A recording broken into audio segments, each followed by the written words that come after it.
Hello dear students, कैसे हो आप सभी? ठीक ठाक, बढ़िया, वेरी गुड। तो हमने कल फिजिक्स का जो है 9th क्लास की फिजिक्स का next chapter number 9 gravitation start किया था। तो आइए इस चैप्टर में जो न्यूटन ने सबसे पहले जो अपनी सर्च करके डेफिनेशन थी उस डेफिनेशन को पढ़ते हैं, वो क्या है। इसको हम न्यूटन्स लॉज ऑफ ग्रेविटेशन या फिर यूनिवर्सल लॉ ऑफ ग्रेविटेशन भी कहते हैं। So it states that every object in this universe attracts every other object with a force which is directly proportional to the product of their masses and inversely proportional to the square of the distance between their centers. तो इस definition को आगे move on करने के लिए मैं ये समझ रही हूँ कि आपको ये पता है कि डायरेक्टली एंड इनवर्सली प्रोपोर्शनल का मतलब क्या है। अगर नहीं पता तो एक बार देख लीजिए। मान लो हमारे पास 3 नंबर हैं A B C. Suppose A is directly proportional to B, तो क्या साइन आएगा? ऐसे साइन आएगा कि जैसे जैसे बी इंक्रीज या डिक्रीज हो रहा है तो सेम टू सेम ए भी इंक्रीज या डिक्रीज हो रहा है, डायरेक्टली प्रोपोर्शनल है। बी अगर ए इनवर्सली प्रोपोर्शनल है सी के तो क्या आएगा? ए इज इनवर्सली प्रोपोर्शनल टू सी। ये अब चीज यहाँ पर डिनोमिनेटर में आएगी कि अगर सी की वैल्यू इंक्रीज हो रही है तो ए की वैल्यू क्या होगी? डिक्रीज। अगर सी की वैल्यू डिक्रीज हो रही है तो ए की वैल्यू क्या होगी? इंक्रीज। तो ये मतलब होता है डायरेक्टली एंड इनवर्सली प्रोपोर्शनल का। ठीक है जी। तो चलिए अब हम अपनी डेफिनेशन को समझते हैं। ये डेफिनेशन कह रही है कि इस यूनिवर्स में कोई भी ऑब्जेक्ट है वो हर एक बॉडी दूसरी बॉडी को अपनी तरफ अट्रैक्ट कर रही है एक फोर्स के साथ, और वो फोर्स होती है उन दोनों बॉडीज के मासेस के प्रोडक्ट के इक्वल एंड इनवर्सली प्रोपोर्शनल होती है square of the distance between their centres के इनवर्सली होती है, डायरेक्टली होती है मासेस की। फॉर एग्जाम्पल अगर हम इसी को डेफिनेशन को ऐसे समझे, suppose we have two objects, one object is A, other object is B. इसका मास है m1 और इसका मास है m2। ठीक है जी। तो पहली चीज क्या कह रही है कि इन दोनों का मास है तो मतलब कि फोर्स लगेगी। कौन सी फोर्स लगेगी? मास की वजह से ग्रेविटेशनल फोर्स लगेगी, और वो हमेशा क्या होगी? अट्रैक्टिव इन नेचर होगी, अट्रैक्ट करेगी कि ए जो है बी को अपनी तरफ खींचेगा, लेकिन जो बी है वो ए को अपनी तरफ खींचेगा। और किस फोर्स के साथ खींचेगा? ग्रेविटेशनल फोर्स के साथ खींचेगा। और उस ग्रेविटेशनल फोर्स का फॉर्मूला क्या है वो हम देखते हैं, which is directly proportional to the product of their masses. इन दोनों मासेस का प्रोडक्ट ले लीजिए। एक का मास m1 है, दूसरे का मास m2 है, दोनों को मल्टीप्लाई कर दिया तो ये फोर्स आई इसके डायरेक्टली प्रोपोर्शनल। अगर ये वैल्यू ज्यादा होगी फोर्स ज्यादा होगी, ये वैल्यू कम होगी ये वैल्यू भी कम होगी। एंड दूसरी चीज, यही फोर्स इनवर्सली प्रोपोर्शनल है किसके? To the square of the distance between their centres. मान लीजिए इसके सेंटर से और इसके सेंटर से, इन दोनों के बीच जो दूरी है इनके सेंटर से वो हमने लिख ली कितनी? r। तो ये फोर्स इनवर्सली प्रोपोर्शनल हो गई r के स्क्वायर के। ये अगर ये वाला डिस्टेंस बहुत ज्यादा है तो फोर्स कौन क्या होगी? कम होगी। अगर ये डिस्टेंस बहुत ज्यादा कम है तो फोर्स क्या होगी? ज्यादा होगी। ठीक है जी। तो ये दोनों चीजें हैं। तो इन दोनों को अगर हम कंबाइन करके एक ही फॉर्मेट में लिखेंगे तो वो क्या आएगा? Force is directly proportional to the product of the masses m1 m2 and inversely proportional to the square of the distance between their centers। तो फर्दर इसको हमने क्या कर लिया? डायरेक्टली प्रोपोर्शनल का साइन हटाकर हमने एक वैल्यू लिख ली, एक कांस्टेंट लिख लिया। ये जब भी डायरेक्टली प्रोपोर्शनल का साइन हटाते हैं तो हमेशा कोई ना कोई कांस्टेंट लिखते हैं। तो जहां पर जो कांस्टेंट आता है उसको हम कहते हैं ग्रेविटेशनल कांस्टेंट। ठीक है, कांस्टेंट है मतलब कि इसकी वैल्यू चेंज नहीं होती। m1 m2 divided by r square. तो ये हमारा आया ग्रेविटेशनल फोर्स का formula.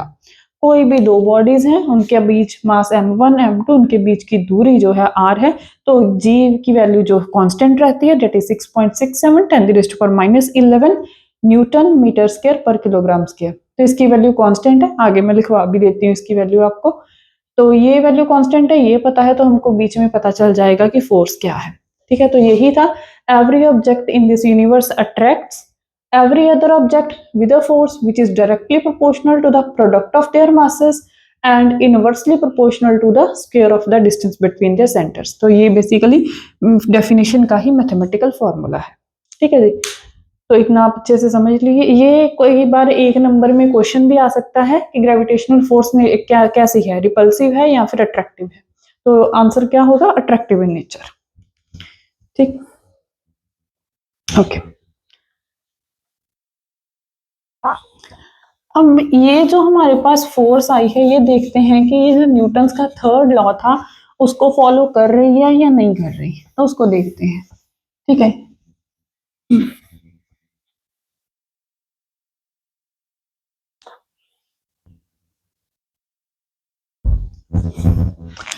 Suppose we have the two objects, this is object A and this is the object B। तो मान लीजिए कि पहले A जो है, B जो है वो A की तरफ जा रहा है, A attracts B, here A attracts B, ठीक है।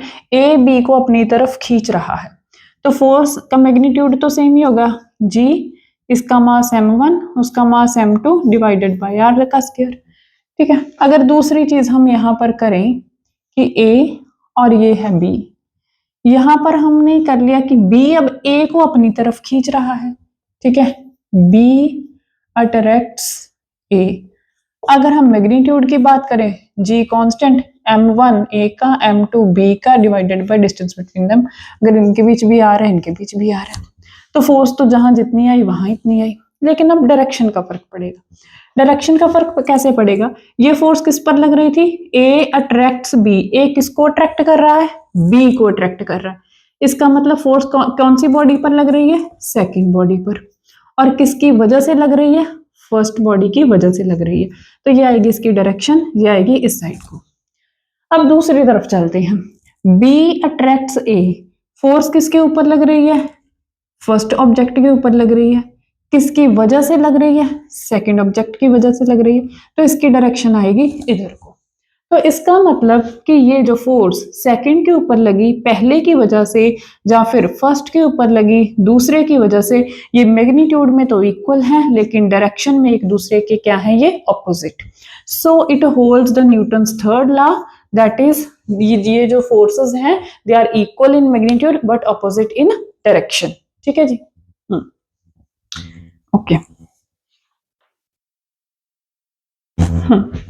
तो चलिए आगे, इसके बाद हमने जो ये कांस्टेंट इंट्रोड्यूस किया था इसके बारे में कुछ बात कर लेते हैं, ठीक।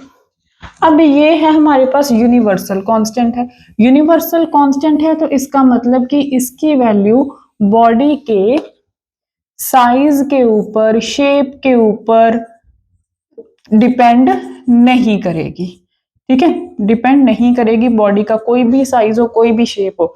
मान लीजिए कि हम मून एंड अर्थ के बीच में ग्रेविटेशनल फोर्स फाइंड आउट कर रहे हैं, तो मासेस क्या आ जाएगा, अर्थ का आ जाएगा, मून का आ जाएगा, और इन दोनों के सेंटर्स के बीच की जो दूरी है नीचे उसका स्क्वायर आ जाएगा, तो जी सेम रहेगी। अगर मैं इस बोर्ड के बीच में और इस डस्टर के बीच में ये फोर्स फाइंड आउट करना चाहती हूँ, तो मास इस डस्टर का आ जाएगा, बोर्ड का आ जाएगा, इनके बीच की जो दूरी है वो आ जाएगी, लेकिन जी यहाँ पर सेम ही रहेगी। So G does not depend upon the size and shape of the body. Second is, it is also not depend upon the distance between them, distance between the bodies, ठीक है जी। मतलब ये किसी के ऊपर डिपेंड नहीं कर रही, चाहे बॉडीज दूर रखी हैं या पास रखी हैं। मान लो जैसे अभी हमने ये बात की थी, ए और बी बॉडी आर दूरी पर है, सपोज आर है अभी हमारे पास 10 सेंटीमीटर, अभी मैं ए और ये है बी, इन दोनों को मैं दूर करके रख देती हूँ और ज्यादा, ये 10 सेंटीमीटर था, सपोज ये मैंने रख दिया अपना 100 सेंटीमीटर रख दिया, 1 मीटर रख दिया, ठीक है। तो फिर भी जी की वैल्यू जो है जितनी जहां थी यहाँ पर भी उतनी ही रहेगी, चेंज नहीं होगी, ठीक है जी। And third is, G also does not depend upon the medium, और ये मीडियम के ऊपर भी डिपेंड नहीं करती, चाहे आप ग्रेविटेशनल फोर्स अपना एटमॉस्फेयर में ले रहे हो, या फिर वाटर में ले रहे हो, या ऑयल में दो ऑब्जेक्ट्स को ऑब्जर्व कर रहे हो, तो जी जो की वैल्यू जो है वो हमेशा सेम रहेगी। And the third one is, ना तो समय पर डिपेंड करता है कि आप किस टाइम ये जो फोर्स है वो कैलकुलेट कर रहे हो, दिन में कर रहे हो, रात में कर रहे हो, जब भी आप बॉडीज को ऑब्जर्व कर रहे हो, चाहे कुछ भी टाइम हो, कोई भी मौसम हो, तो ये किसी पर डिपेंड नहीं करती। तो इसके बाद है इसकी जो वैल्यू है वो आप लिख सकते हो, वो कितनी आती है 6.67 10⁻⁻11 न्यूटन न्यूटन मीटर स्क्वायर पर किलोग्राम स्क्वायर। अब इसके ये कई बार आ जाता होता है कि ये इसके यूनिट्स हमको बताने हैं कैसे है, तो इसके यूनिट्स हम देखते हैं कि इसके यूनिट्स कैसे आएंगे। अगर आपको ये वाला मेथड पता चल गया कि हम कैसे किसी भी ऑब्जेक्ट के यूनिट्स निकाल सकते हैं, तो आप किसी भी कोई भी फॉर्मूला आपको दे दिया जाएगा, उसमें किसी के भी यूनिट्स निकालने होंगे, आप आराम से निकाल सकते हो। ठीक है जी।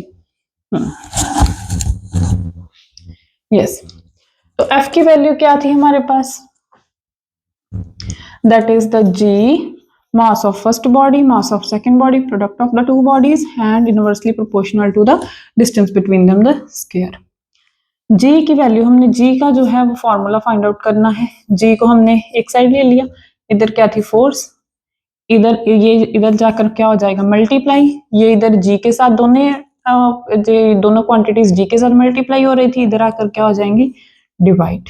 ठीक, तो ये हमारे पास क्या आ जाएगा, फोर्स के यूनिट्स क्या होते हैं, तो यूनिट्स ऑफ जी, इसके यूनिट्स क्या हो जाएंगे, फोर्स के यूनिट्स क्या होते हैं न्यूटन, आर क्या है डिस्टेंस, तो इसके यूनिट्स क्या हो गए मीटर, क्या आ गया ये मीटर स्क्वायर। मास है, कैसे मेजर करते हैं इन टर्म्स ऑफ किलोग्राम, ये भी किलोग्राम ये भी किलोग्राम, तो क्या हो जाएगा किलोग्राम स्क्वायर। यहाँ पर स्क्वायर था, ऊपर जाकर क्या हो जाएगा पर स्क्वायर, न्यूटन मीटर स्क्वायर पर किलोग्राम स्क्वायर। ठीक है जी, तो ये है इसके यूनिट्स। और अगर हम इसकी वैल्यू देखें तो वो मैंने आपको पहले भी लिखवा दी थी, दैट इज जब भी इसकी वैल्यू लिखे 6.67 10⁻⁻11 न्यूटन मीटर स्क्वायर पर किलोग्राम स्क्वायर। ठीक है, ठीक। तो ये ग्रेविटेशनल फोर्स है जिसकी वजह से जो है ये दुनिया कायम है। हमारी अर्थ जो है वो सन के अराउंड जो है वो ऑर्बिट अपना ट्रेस कर रही है, घूम रही है, बिकॉज कि इसको घूमने के लिए जितनी एनर्जी चाहिए उतनी एनर्जी जो है वो उसको सन प्रोवाइड कर रहा है in terms of the centripetal force. Here it is centripetal force ही क्या है हमारे पास ग्रेविटेशनल फोर्स, तो इसको इतनी एनर्जी मिल रही है कि ये आगे मूव ऑन हो सके। वो कौन दे रहा है, ये फोर्स उसको दे रही है, ये एनर्जी फोर्स प्रोवाइड कर रही है। इसी तरीके से सन के अराउंड जितने भी प्लैनेट्स हैं वो भी मूव कर रहे हैं, वो भी इसी फोर्स के चलते हुए मूव कर रहे हैं। मून है, मून हमारा जो है वो अर्थ के अराउंड रिवॉल्व कर रहा है, वो भी इसी फोर्स से ही रिवॉल्व कर रहा है। ठीक है जी। और जो एक बात और कि जो टाइड्स वगैरह आती है ना, छल्ले आती हैं, पानी की लहरें उठती हैं, उनमें भी ग्रेविटेशनल फोर्स का बहुत बड़ा योगदान है। अब जैसे देखिए अर्थ जो है वो भी रोटेट करती है एंड मून भी अर्थ के अराउंड जो है वो ऑर्बिट अपनी ट्रेस कर रहा है, घूम रहा है अर्थ के अराउंड। तो जब अर्थ का सरफेस जिसमें बहुत ज्यादा पानी हो, पानी वाला सरफेस मून की साइड में हो, वो वाला पानी वाला सरफेस मून की साइड में हो, तो मून की ग्रेविटेशनल फोर्स क्या करती है, वो उस पानी को अपनी तरफ अट्रैक्ट करती है। इसी वजह से वो जो लहरें हैं वो पानी की उठती हैं। इट इज ऑल्सो टाइड्स जो है वो भी किसकी वजह से है, ग्रेविटेशनल फोर्स की वजह से। ठीक है जी, तो ये आप इसको थोड़ा और रिवाइज कीजिए। ठीक है, रिवाइज कीजिए, डेफिनेशन वगैरह अपना लिखिए, इसकी वैल्यू याद करके रखिए। और ये फोर्स कैसी है, gravitational force is always attractive in nature, हमेशा दो बॉडीज में अट्रैक्ट होती है, लेकिन हमको कभी महसूस नहीं होता, बिकॉज हमको महसूस नहीं होता। ये देखिए जी की वैल्यू क्या है 10⁻⁻11 -11 दैट इज 0.00010 जीरोस लगाकर फिर एक 1 आएगा, तो इतनी वैल्यू ये कम है, इस वजह से ये हमको जो है नॉर्मल डेली लाइफ में फोर्स महसूस नहीं होती है। ठीक है जी, तो इसको आप अच्छे से एक बार रिवाइज कीजिए, फिर हम नेक्स्ट जो है इसका आगे कंटिन्यू करेंगे। Okay, thank you.